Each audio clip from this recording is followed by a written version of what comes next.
Hello, नमस्कार दोस्तों। ज्ञान संचार बाय बीएसपी यूट्यूब चैनल की हिंदी व्याकरण की इस ऑनलाइन क्लास में आपका हार्दिक स्वागत है, आपका हार्दिक अभिनंदन है। देखिए, हम विकारी शब्द पढ़ चुके हैं। विकारी शब्द यानी कि संज्ञा, सर्वनाम, विशेषण और क्रिया के ऊपर हम विस्तृत वार्ता कर चुके हैं। आज हम अविकारी शब्दों को शुरू करने जा रहे हैं। देखिए, हम बात करेंगे अविकारी शब्द।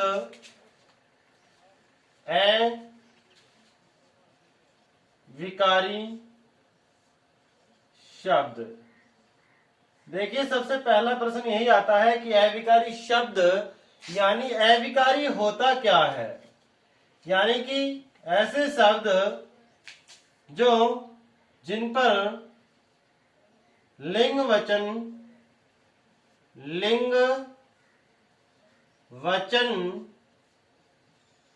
काल कारक का प्रभाव ना पड़े, उन शब्दों को अविकारी शब्द कहते हैं। अविकारी शब्द कहते हैं। यानी कि जिन शब्दों पर, चलो ये लाइन और लिख देता हूं मैं, जिन शब्दों पर लिंग वचन काल कारक का प्रभाव ना पड़े, उन शब्दों को अविकारी शब्द कहते हैं। उन शब्दों को क्या कहते हैं? अविकारी शब्द कहते हैं। और इनकी संख्या भी 4 होती है। यानी जिस प्रकार विकारी शब्द के प्रकार 4 होते हैं, संज्ञा, सर्वनाम, विशेषण और क्रिया, उसी प्रकार अविकारी शब्द के भी 4 प्रकार होते हैं। देखिए कौन कौन से होते हैं।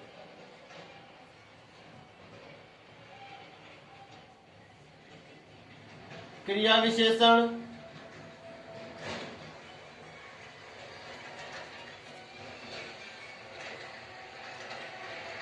समुच्चय, बोधक,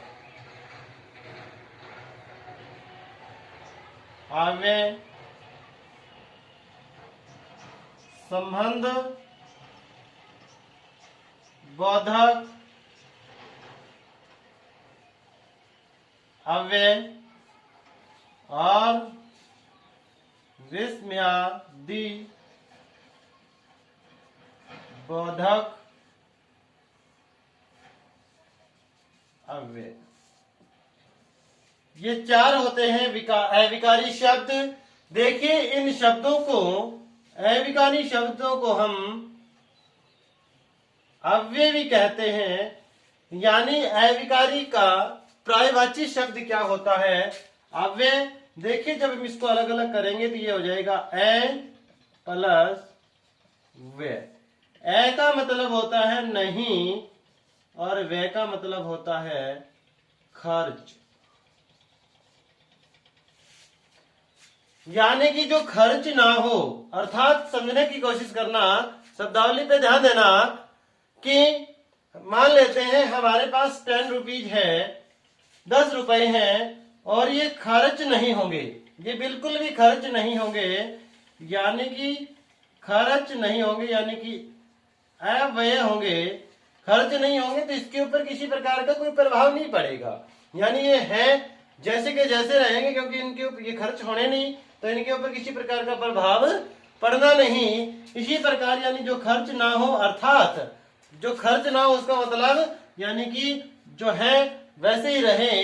यानी कि जिनके ऊपर, यानी कि जिनको बदला न जा सके, बदला न जा सके, जिनको बदला ना जा सके वो क्या होते हैं? अव्यय। और अविकारी यानी कि जिनके ऊपर किसी प्रकार का कोई प्रभाव नहीं पड़ता, वो होते हैं अव्यय। ये था हमारा अविकारी शब्द। और अब हम वार्ता करेंगे एक एक की। आज हम क्रिया विशेषण को शुरू करेंगे।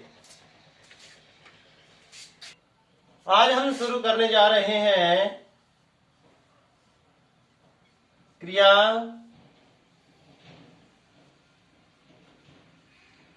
विशेषण। क्या होता है क्रिया विशेषण? क्रिया विशेषण का महत्व या आवश्यकता क्यों पड़ी या क्या महत्व है और कौन कौन से क्रिया विशेषण होते हैं, इस क्लास के अंदर हम इसके ऊपर अच्छे से वार्ता करेंगे।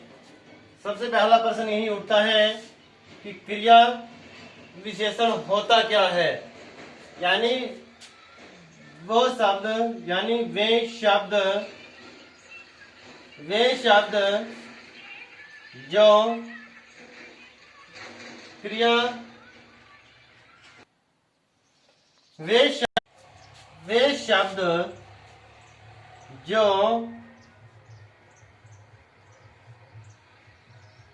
क्रिया की विशेषता वे शब्द जो क्रिया की विशेषता बताते हैं उन्हें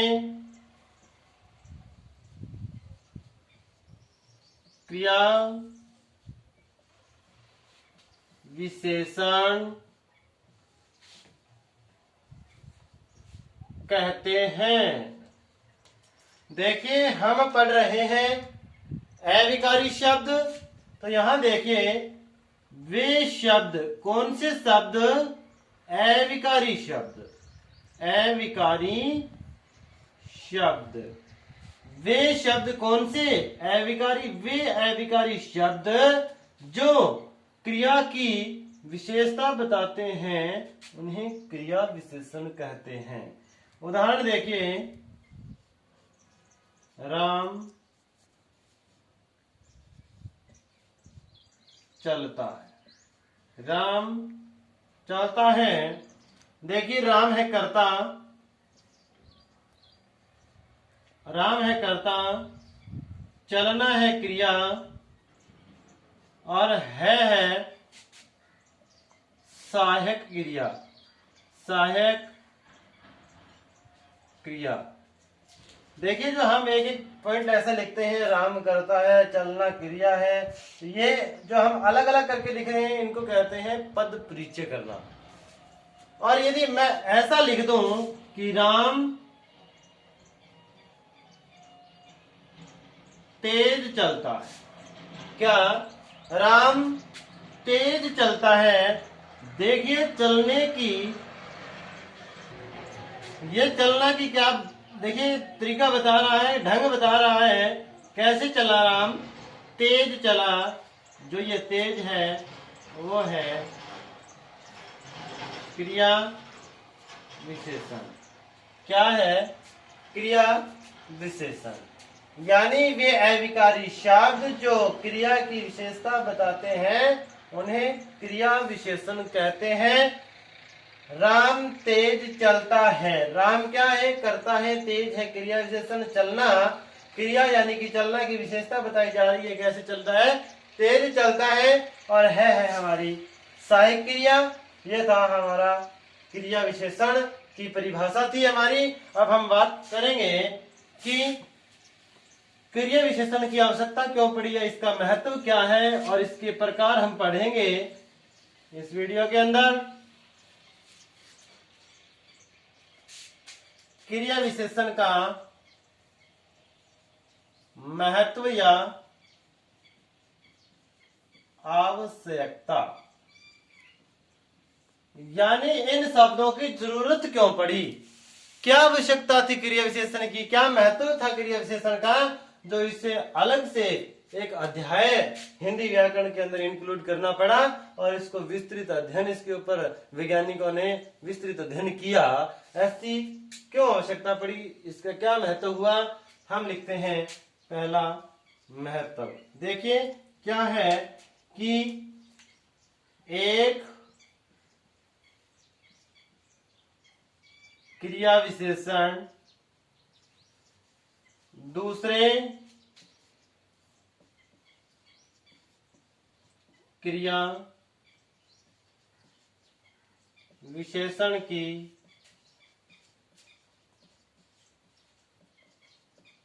विशेषता बताते हैं। एक क्रिया विशेषण दूसरे क्रिया विशेषण की क्या बताते हैं? विशेषता बताते हैं। देखिए उदाहरण से समझिए कि बालक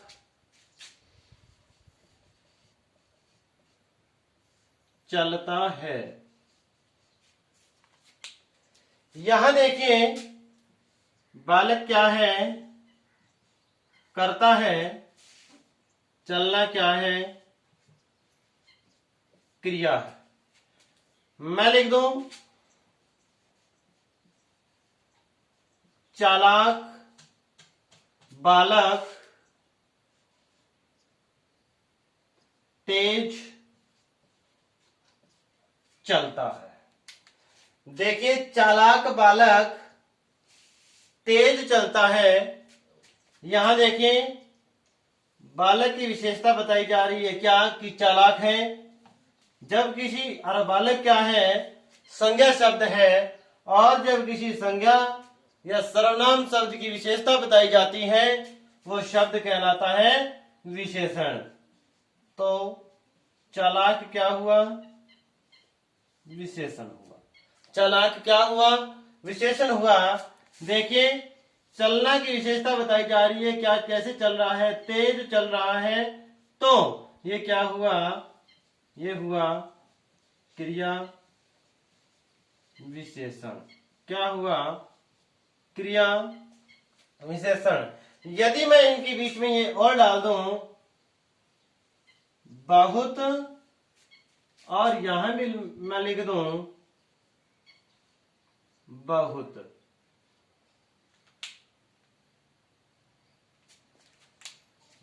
बहुत चालाक बालक बहुत तेज चलता है। देखिए बालक की विशेषता बता रहा है चालाक। चालाक क्या है? विशेषण। और इस चालाक की विशेषता बताई जा रही है कि कितना चालाक है? बहुत चालाक है। यानी ये विशेषण था। जो विशेषण की विशेषता बताई जाती है वो कहलाता है पर विशेषण। क्या? पर विशेषण। और इसी प्रकार चलना की विशेषता बताई तेज, यानी कि तेज क्या है? क्रिया विशेषण है। और जब तेज की विशेषता बताई जा रही है बहुत, तो ये होना चाहिए हमारा पर क्रिया विशेषण। क्रिया विशेषण। लेकिन ऐसा नहीं होता। ऐसा नहीं होता। क्यों? जिस प्रकार विशेषण की विशेषता बता रहा है पर विशेषण होता है, उसी प्रकार यदि क्रिया विशेषण की कोई विशेषता बता रहा है तो उसको भी हम क्या कहते हैं? उसको भी हम कहते हैं, वो भी क्या होता है? क्रिया विशेषण ही होता है। वो भी क्या होता है? क्रिया विशेषण ही होता है। इस लाइन का, ऊपर वाली लाइन का मतलब यही है कि एक क्रिया विशेषण दूसरे क्रिया विशेषण की विशेषता बताता है तो वो पर क्रिया विशेषण नहीं होता, वो क्रिया विशेषण ही रहता है। तो इसके आगे आप कुछ भी लिख दें, बहुत, कम, ज्यादा, थोड़ा, लेकिन वो क्या रहेगा? वो क्रिया विशेषण ही रहेगा। इस प्रकार से विशेषण का पर विशेषण बनता है। उस प्रकार से क्रिया विशेषण का पर क्रिया विशेषण नहीं होता। क्रिया विशेषण की भी विशेषता बताने वाला शब्द ही क्या होता है? क्रिया विशेषण ही होता है। क्रिया की विशेषता बताने वाला भी क्रिया विशेषण, और क्रिया विशेषण की भी विशेषता बताने वाला भी क्रिया विशेषण ही होता है। देखिए इसका दूसरा महत्व और दूसरा प्रकार देखिए, दूसरी आवश्यकता देखिए। प्रकार नहीं, प्रकार के ऊपर हम बाद में वार्ता करेंगे। दूसरी आवश्यकता या दूसरा महत्व क्या है कि ये क्रिया विशेषण स्वीकृति का बोध कराता, स्वीकृति का बोध कराते हैं।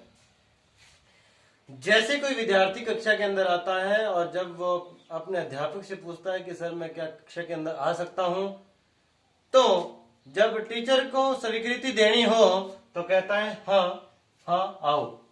क्या? हाँ आ जाओ, या हाँ आओ।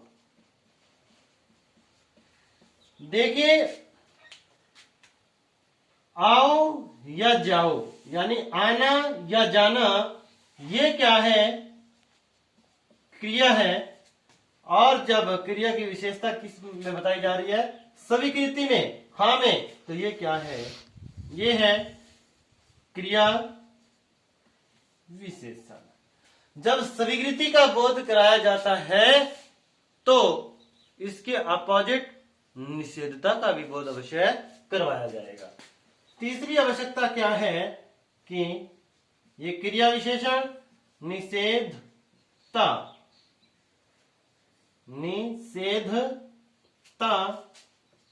का बोध कराते हैं। निषेधता का बोध कराते हैं यानी यहां स्वीकृति का बोध करा रहे थे और यहां निषेधता का बोध कराते हैं यानी हाँ आ जाओ और यहां मत आओ या मत जाओ। आना क्रिया, आना क्या है? क्रिया, और ये मत क्या है? क्रिया विशेषण। क्या है? क्रिया विशेषण।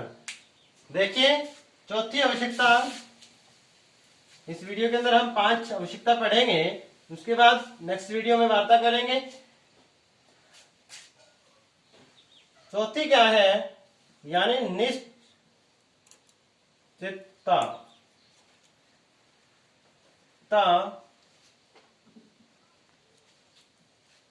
निश्चितता का बोध कराते हैं यानी क्रिया विशेषण है वो निश्चितता का बोध कराते हैं। जैसे आज वर्षा जरूर आएगी या होगी। देखिए, होना क्या है? क्रिया है और ये निश्चित है कि जरूर होगी यानी कि आज तो अवश्य ही होगी। ये जरूर क्या है? क्रिया विशेषण। आज जब निश्चितता है तो इसके अंदर अनिश्चितता का भी बोध होगा यानी ये अनिश्चितता का बोध कराते हैं। अनिश्चय का मतलब यानी कि संभावना में, पॉसिबिलिटी में, शायद आज वर्षा, जरूर की जगह शायद होगी, शायद ही होगी यानी कि संभावना है। होना क्या है? होना क्रिया है और ये शायद क्या है? क्रिया विशेषण। देखिए, इस वीडियो के अंदर हमने क्रिया विशेषण के 5 आवश्यकता या 5 महत्व पढ़े हैं और अगली वीडियो के अंदर हम 4-5 महत्व और पढ़ेंगे और उसके बाद हम क्रिया विशेषण के प्रकार पढ़ेंगे। तो हमारा ये पहला है विकारी शब्द यानी कि क्रिया विशेषण समाप्त हो जाएगा। नेक्स्ट वीडियो के अंदर हम क्रिया विशेषण को संपन्न करेंगे, समाप्त करेंगे, कंप्लीट करेंगे, पूर्ण रूप से पढ़ेंगे। इस वीडियो में आपने ये वीडियो यहाँ तक देखी, आपका बहुत बहुत धन्यवाद। यदि ये वीडियो आपको अच्छे लगे, इसको लाइक करना, शेयर करना, कमेंट करके जरूर बताना और ज्ञान संचार बाय बीएसपी यूट्यूब चैनल को आप सब्सक्राइब कर लें। आपका बहुत बहुत धन्यवाद। नमस्कार।